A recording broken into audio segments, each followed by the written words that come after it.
Have you ever wondered how the state of democracy has evolved over the years, particularly in the media's lens?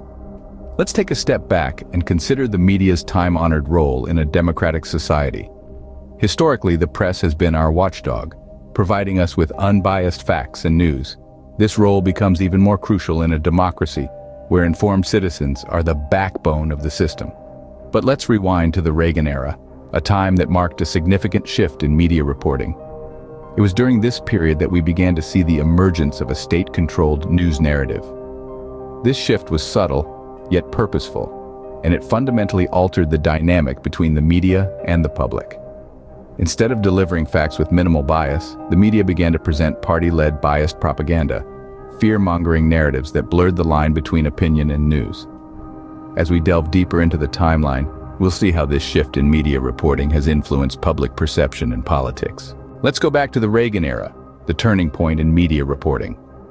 The 80s were a time of significant change in the political landscape, with Reagan's charismatic leadership ushering in an era of conservative politics.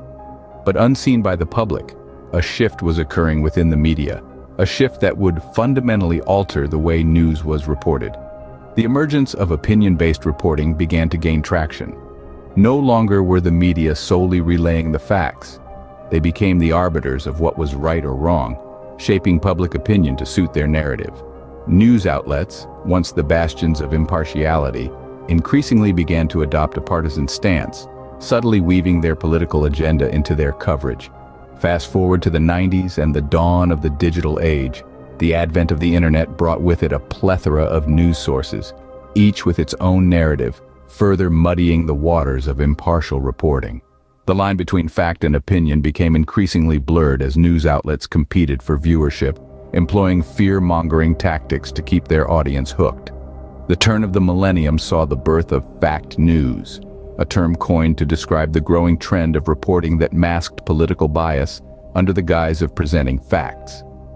This was not the unbiased reporting of old, but a carefully crafted narrative designed to sway public opinion.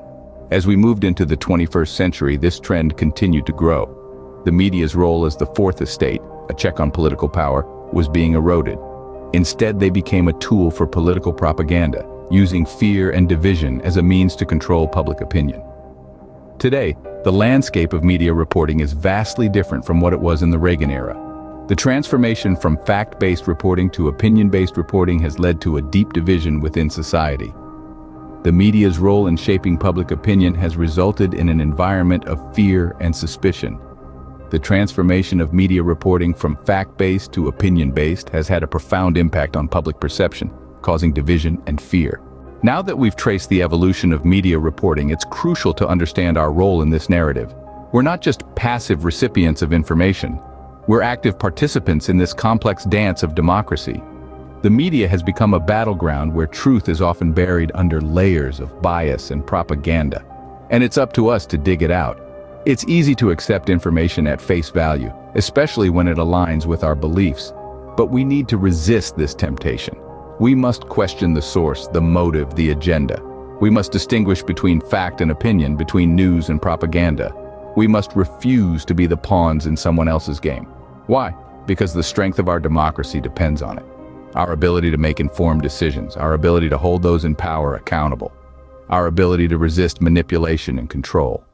Remember, the strength of our democracy lies in our ability to critically analyze and question the information we consume. Stay informed, stay vigilant.